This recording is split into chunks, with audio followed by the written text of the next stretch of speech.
दोस्तों आज की क्लास में हम अपने टॉपिक को आगे बढ़ाएंगे असाइनमेंट प्रॉब्लम्स। जो हमने अभी लास्ट क्लास में सीखा था कि किस तरीके से हम हंगेरियन मेथड को यूज़ करके अपने ऑप्टिमम सॉल्यूशन को ला सकते हैं। और इसी टॉपिक को आगे बढ़ाते हुए अब हम सीखेंगे कि इसमें एक नई प्रॉब्लम किस तरह से हमारे सामने आ सकती है और उसका हम किस तरह से सॉल्यूशन निकालेंगे। तो देखिए क्या हमारे सामने प्रॉब्लम है और उसको हम कैसे सोल्व करने वाले हैं। ये हम जो असाइनमेंट प्रॉब्लम है इसके लिए हंगेरियन मेथड को यूज़ कर चुके हैं, वही मेथड हम यहाँ पे अप्लाई करेंगे और स्टेप्स को फॉलो करेंगे। रो रिडक्शन के लिए हमें देखना होता है कि हर रो में मिनिमम वैल्यू कौन सी है और उसे सही में से लेस करके हमें उस नई रो की वैल्यूज़ को निकाल लेना है। तो यहाँ पर है हमारे पास 6, इसको हमें सभी में से लेस कर लेना है।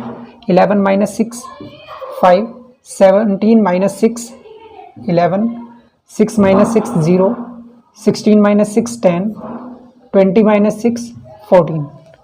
इसके बाद यहाँ पे चेक करेंगे मिनिमम क्या है 5, 9 minus 5 4, 7 minus 5 2, 12 minus 5 7, 5 minus 5 0, 15 minus 5 10।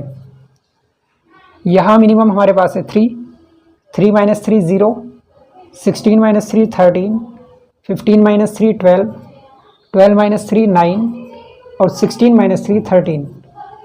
यहाँ मिनिमम हमें मिल रहा है 1, 1 माइनस 1 0, 24 माइनस 1 23, यहाँ आ जाएगा 16, ये 27, यहाँ 25। लास्ट में मिनिमम हमें मिल रहा है 10, 14 minus 10 4, 10 minus 10 0, 12 minus 10 2, 11 minus 10 1, 15 minus 10 5। Row reduction first step हमने कंप्लीट कर लिया। अब चलते हैं अपने नेक्स्ट स्टेप की तरफ, second column reduction. Column reduction के लिए हमें देखना होता है कि जो हमारी रो रिड्यूस करने के बाद टेबल आई है उसी के बेस पे जो कॉलम है उसमें मिनिमम वैल्यू को देखना होता है। फर्स्ट वाले कॉलम में देखेंगे 0 है, तो जब 0 हमें मिल गया है तो इसका मतलब ये हुआ कि ये सारी वैल्यूज़ को हमें सेम लिखना होगा, यानी 5 माइनस 0 5 ही आ जाएगा, 4 माइनस 0 4 आ जाएगा। तो हम इसको लिख लेंगे यहाँ पर 5 4 0 0 4। फर्स्ट वाले कॉलम की वैल्यू आ गई है। यहाँ मिनिमम क्या मिल रहा है, यहाँ भी 0 है तो ये भी सेम आ जाएगा। 11 2 13 23 0। यहाँ पे देख रहे हैं फिर से 0 ही मिनिमम है तो ये आ जाएगा सेम 0, 7 12 16 2। फिर से यहाँ पर आप देखेंगे तो फिर से 0 है तो ये फिर सेम आ जाएगा 10 0 9 27 लास्ट 1। और लास्ट में आप चेक करेंगे तो यहाँ मिनिमम 0 नहीं है, मिनिमम यहाँ पे मिल रहा है हमें 5, और आप इस 5 को सभी में से लेस करेंगे तो यहाँ मिलेगा लास्ट में 14 माइनस 5 9, 10 माइनस 5 5, 13 माइनस 5 8, 25 माइनस 5 20 और 5 माइनस 5 0। टेबल हमारी कंप्लीट हो गई है। कॉलम रिडक्शन होने के बाद टेबल हमारी कंप्लीट हो गई। अब हम यहीं पर कर लेते हैं इसमें असाइनमेंट। तो कॉलम रिडक्शन में ही हमने मेकिंग असाइनमेंट भी यहाँ पर कर दिया है। मैं फिर से बात को रिपीट कर देता हूँ कि अगर हमें मेकिंग असाइनमेंट करना है तो हमें इसी टेबल को सेम एज इट इज़ लिखना होता है और उसके बाद इसमें हम असाइनमेंट्स को करते हैं। चाहे आप यहीं पर कर लेंगे तब भी आपके मार्क्स नहीं कटेंगे। तो देख लीजिए, हमें देखना होता है कि हर रो में हमें सिंगल 0 मिल रहा है और हर कॉलम में सिंगल 0 मिल रहा है या नहीं। तो पहले रो के हिसाब से चेक करेंगे। फर्स्ट वाली रो में सिंगल 0 मिल गया, हमने यहाँ असाइनमेंट कर दिया। और जब ये असाइनमेंट हुआ वहाँ चेक करेंगे इस कॉलम में और कोई 0 नहीं है, अगर होगा उसको कैंसिल कर देंगे। सेकंड वाली रो में सिंगल 0 हमें मिल गया है तो हमने यहाँ पर असाइनमेंट कर दिया और इसमें और कोई 0 नहीं है। फिर थर्ड वाली रो में सिंगल 0 मिल गया, हमने असाइनमेंट किया और इस कॉलम में कोई और 0 है, कैंसिल कर दिया।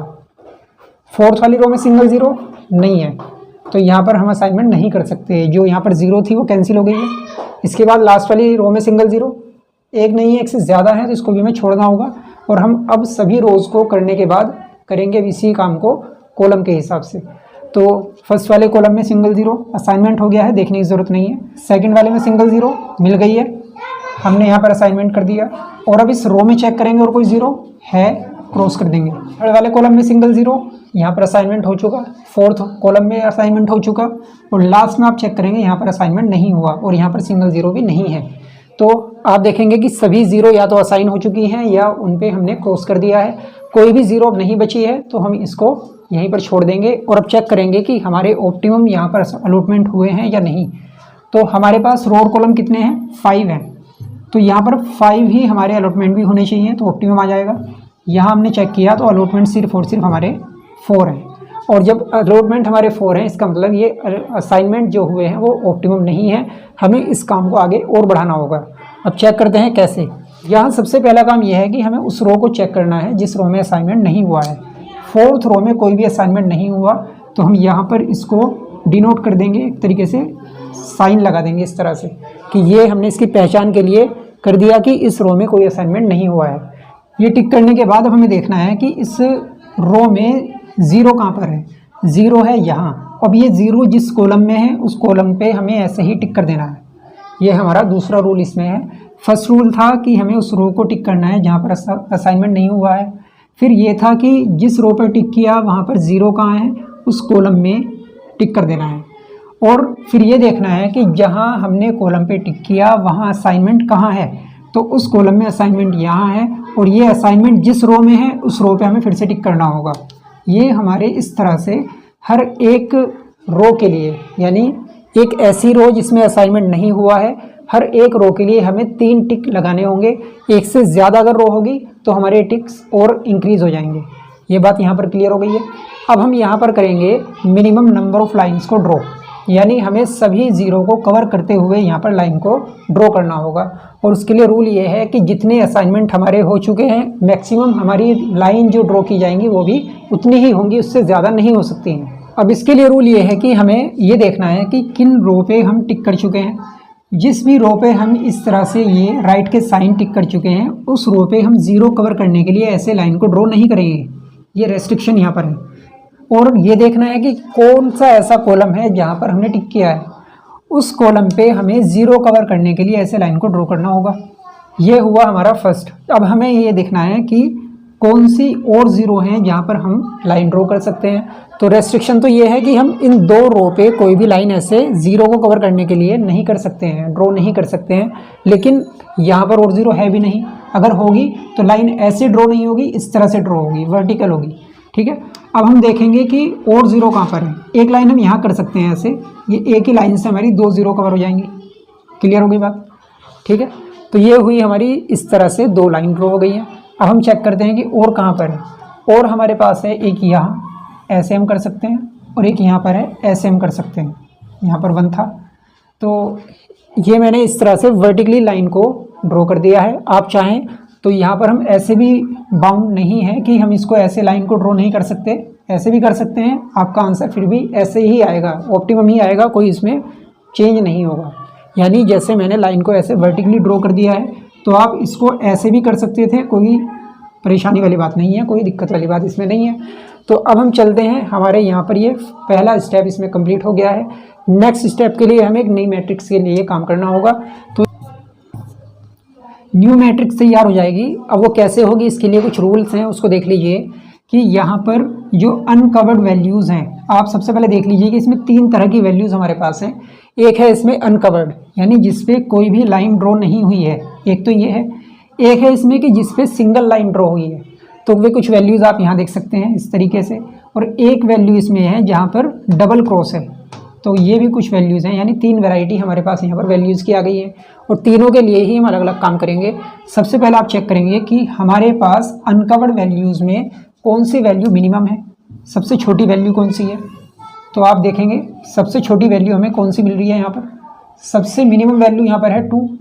इस 2 को हमें सभी बाकी अनकवर्ड वैल्यूज़ में से लेस कर देना है। तो आप यहाँ पर करेंगे, ये सेकंड वाली कॉलम की हम बात कर रहे हैं, मैं यहाँ पे ऐसे लिख देता हूँ। ये फर्स्ट हो जाएगा, ये थर्ड, ये फोर्थ और ये लास्ट में हो जाएगा 5th। तो सेकंड में यहाँ पर 11 - 2 करेंगे तो आ जाएगा यहाँ पर 9। 2 - 2 करेंगे तो यहाँ पर आ जाएगा 0। 13 - 2 करेंगे 11 आ जाएगा। 23 - 2 करेंगे 21 आ जाएगा। क्लियर हुई बात।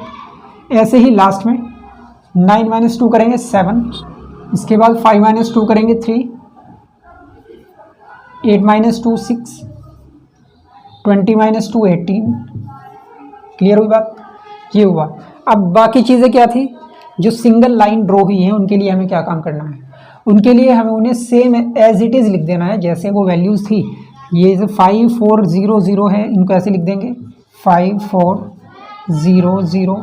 क्लियर हुई बात? यहाँ पर 0 7 12 16, 0 7 12 16। यहाँ पर 10 0 9, 10 0 9 27। क्लियर है बात? लास्ट में भी सिंगल लाइन है, इसको भी 0 को हम सेम ऐसे लिख देंगे। यहाँ पर ये 0 इसको हम सेम लिख देंगे। और बाकी बात बचती है अब यहाँ पर 3 वैल्यूज़ की, जो ये 4 2 और 1 है। यहाँ पर 2 अलग अलग लाइन इनके ऊपर ड्रॉ हुई है, जिसको हम कहते हैं यहाँ पर क्रॉस हो रहा है। उस क्रॉस में हम उस 2 को प्लस कर देंगे जहाँ पर हमने अदर वैल्यूज़ में से उसको माइनस किया था। तो ये 2 मिनिमम वैल्यू है, इसको यहाँ पर प्लस कर दिया जाएगा। ये हो जाएगा 6, ये हो जाएगा 2 और 2 4 सॉरी। इसके बाद यहाँ पर 1 और 2 3।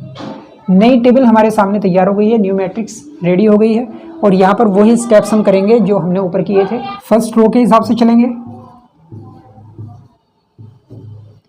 फर्स्ट रो में सिंगल 0 हमें मिल गई है, इस कॉलम में और 0 नहीं है। सेकंड वाली रो में सिंगल 0 नहीं है, क्योंकि यहाँ पर एक्सेस ज़्यादा है तो इसको हम छोड़ देंगे, आगे चलेंगे। थर्ड रो में सिंगल 0 हमें मिल गई है, और इस कॉलम में कोई और 0 है, उसको हमने क्रॉस कर दिया। फोर्थ रो में सिंगल 0 नहीं मिली, छोड़ देंगे, आगे आ जाएंगे।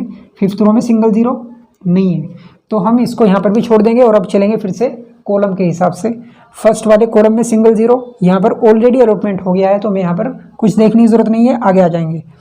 सेकंड वाले कॉलम में सिंगल 0, यहाँ पर आपको एक नहीं 2 मिल गई हैं, फिर से छोड़ देंगे। थर्ड में आ जाएंगे, ऑलरेडी अलॉटमेंट है थर्ड में, इसको भी छोड़ देंगे। फोर्थ वाले कॉलम में सिंगल 0 हमें मिल गई है, और यहाँ पर इस रो में कोई और 0 हमने उसको क्रॉस कर दिया। फिफ्थ वाले कॉलम में सिंगल 0 मिल गई है, और इस रो में कोई और 0 हमने उसको क्रॉस कर दिया। ये बात क्लियर हो गई? अब आप देखेंगे सारी 0 या तो कवर हो गई हैं या सारे अलॉट हो गई हैं। तो अब हम यहाँ पर फिर से चेक करेंगे कि क्या ऑप्टिमम अलॉटमेंट हमें मिल गए हैं। ऑप्टिमम नहीं है, क्योंकि यहाँ पर फिर से ही हमें 4 ही मिल पाए हैं। तो अब हम फिर चेक करेंगे कि कौन सी रो है। नंबर 4 रो फिर से है जिसमें अलॉटमेंट नहीं हुआ, उसमें 0 कहाँ पर है, कटिंग जो हो चुकी वो यहाँ पर है। इस कॉलम पे हमने टिक कर दिया। इस कॉलम में यहाँ पर टिक हुआ, अलॉटमेंट कहाँ है, वो यहाँ है, हम फिर से यहाँ पर टिक कर देंगे। ये हमें रूल्स को ध्यान रखना होगा। अब हम minimum number of line draw करेंगे। रूल ये है कि जिन रो पे हम टिक कर चुके हैं वहाँ पर ऐसे 0 कवर करने के लिए हम लाइन को ड्रॉ नहीं करेंगे, और जिस कॉलम पे हमने किया है वहाँ पर हमें ये करना है। क्लियर है? अब हम एक काम हमने कर दिया, एक लाइन हम ऐसे कर सकते हैं, ठीक है, एक लाइन ऐसे ड्रॉ हो जाएगी, और एक लाइन हम यहाँ पर ऐसे ड्रॉ कर सकते हैं। आप चाहें ऐसे कर लीजिए या ऐसे कर लीजिए, तो मैं इसको ऐसे कर रहा हूँ, कोई इसमें इशू नहीं है, ठीक है। ये हुआ हमारा minimum number of line draw. आप चेक करेंगे कि ये 4 ही हैं और अलॉटमेंट भी हमारे 4 ही थे। फिर से एक नई टेबल हम बनाएंगे इसके बेस पे। न्यू मैट्रिक्स हम तैयार कर रहे हैं यहाँ पे। इसके लिए हम चेक करेंगे कि अनकवर्ड वैल्यूज़ में मिनिमम क्या है। अनकवर्ड में यहाँ पर मिनिमम हमें दिख रहा है यहाँ पर 6। अब इस 6 को हमें सभी बाकी अनकवर्ड से लेस करना है, तो ये हो जाएगा यहाँ पर 9 - 6 यानी 3, 11 - 6 यानी 5, और 21 - 6 15। फर्स्ट, सेकंड, थर्ड, मैंने यहाँ पे इनको लिख दिया ताकि ध्यान रहेगी कौन सी चीज़ हमें कहाँ लिखनी है। अब हम आते हैं वापस, सिंगल लाने वाली वैल्यू देख लीजिए। यहाँ पर ये 5 है, इसको सेम लिख देंगे। ये डबल क्रॉस है, 6 यहाँ पे ऐड हो जाएगा, तो कितना हो जाएगा ये 10, ठीक है। यहाँ पर हो जाएगा सिंगल लाइन है 0, यहाँ पर सिंगल लाइन है 0, और लास्ट में 6 है, डबल क्रॉस है, तो 12 हो जाएगा, 6 ऐड हो जाएगा इसमें। फिर यहाँ पर आ जाइए, सिंगल लाइन है 0 सेम आ जाएगा। यहाँ पर सिंगल है तो यहाँ पर 0 आपका सेम आ जाएगा। यहाँ पर सिंगल है 0, यहाँ पर डबल क्रॉस है 7 6 13, यहाँ पर 12 सिंगल है 12 आ जाएगा, 16 सेम आ जाएगा, 4 + 6 10 हो जाएगा। यहाँ पर 10 - 6 होगा तो 4 मिलेगा, 0 सेम आएगा, 9 - 6 3 आएगा, 27 - 6 21, और 3 सेम। इसके बाद 7 - 6 1, 3 सेम रहेगा, और 6 - 6 0, 18 माइनस 6 12, और यहाँ पर सिंगल है तो ये 0 सेम मिलेगा। तो इस तरह से हमने एक नए टेबल को बड़े कम टाइम में हमने तैयार कर लिया है। अब हम हर क्वेश्चन को आगे इसी तरह से करेंगे। आप चाहें तो एक एक स्टेप को भी फॉलो कर सकते हैं, लेकिन अगर प्रैक्टिस कर लेंगे तो उसके बाद आपको आसान हो जाएगा। अब हम करते हैं फिर से काम यही वाला कि फर्स्ट वाली रो में सिंगल 0 मिल गई है, इस कॉलम में कोई और 0 नहीं है, होगी तो क्रॉस करते। सेकंड वाली रो में सिंगल 0 यहाँ पर हमें नहीं मिली है तो छोड़ देंगे, आगे आ जाएंगे। थर्ड वाली रो में सिंगल 0 नहीं है, छोड़ देंगे। फोर्थ वाली रो में सिंगल 0 मिल गई है, हमने यहाँ पर असाइनमेंट किया और चेक किया, इस कॉलम में क्रॉस कर दिया। लास्ट वाली रो में सिंगल 0 नहीं है, छोड़ देंगे, कॉलम के हिसाब से आ जाएगी। फर्स्ट वाले कॉलम में सिंगल 0 ऑलरेडी अलॉटमेंट हो चुका है, छोड़ देंगे। सेकंड वाले में सिंगल 0 नहीं है, छोड़ देंगे। थर्ड में सिंगल 0 अलॉटमेंट है, छोड़ दीजिए, आगे आ जाइए। फोर्थ में सिंगल 0 मिल गई है और इस रो में और 0 है, क्रॉस कर दिया। लास्ट में सिंगल 0 नहीं है।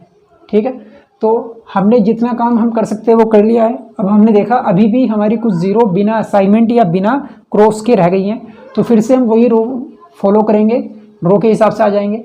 फर्स्ट वाली रो में असाइनमेंट, सेकंड में असाइनमेंट, थर्ड में सिंगल 0 है, 2 थी, एक क्रॉस हो गई, एक रह गई, असाइनमेंट हो सकता है। और इस कॉलम में और 0 क्रॉस कर दिया। फोर्थ में असाइनमेंट हो चुका, फिफ्थ में असाइनमेंट सिंगल 0 अब है तो हो जाएगा, और इस कॉलम में और 0 है ही नहीं, जो थी वो क्रॉस हो चुकी। तो हमने देखा कि हमारे असाइनमेंट्स हो गए हैं, 0 भी हमारी सारी क्रॉस हो गई हैं। चेक करते हैं क्या ऑप्टिमम है। तो यहाँ आप देखेंगे हमारे 5 जो असाइनमेंट्स होने थे वो हो गए हैं, यानी जो ऑप्टिमम आंसर हमारा आ सकता था वो हम ले आए हैं। अब हम इसमें इसका आंसर देखेंगे क्या आ सकता है। तो ऑप्टिमम इसका सॉल्यूशन मिल चुका। ऑप्टिमम सॉल्यूशन में क्या है, हमने किया फर्स्ट को क्या दिया, हमने फर्स्ट टू थर्ड। इसके बाद सेकंड को हमने क्या दिया, सेकंड टू फोर्थ। थर्ड को हमने क्या दिया, थर्ड टू फिफ्थ। फोर्थ को हमने क्या दिया, फोर्थ टू फर्स्ट। और फिफ्थ को हमने क्या दिया, 5 टू सेकंड। सारी वैल्यूज पुट कर देंगे, आंसर आ जाएगा। तो क्या आएगा, फर्स्ट के थर्ड में क्या है, मेन मैट्रिक्स से चेक करेंगे, 6 है वहाँ पे, तो यहाँ पे लिखेंगे 6। सेकंड के फोर्थ में क्या है, सेकंड के फोर्थ में आपको मिलेगा 5, इसको हमने यहाँ पे लिखा। थर्ड के फिफ्थ में क्या है, यहाँ पे आपको मिल रहा है 16, तो ये आ जाएगा। फोर्थ के फर्स्ट में क्या है, वहाँ पे आपको मिलेगा 1, ये रहा, तो यहाँ आ जाएगा 1। फिफ्थ के सेकंड में क्या है, यहाँ मिल रहा है आपको 10। तो ये सारी वैल्यूज़ आपको मेन टेबल से लिख के रखनी होंगी, और सबका फिर टोटल कर लेंगे तो ये आ जाएगा 27, 28 और 38।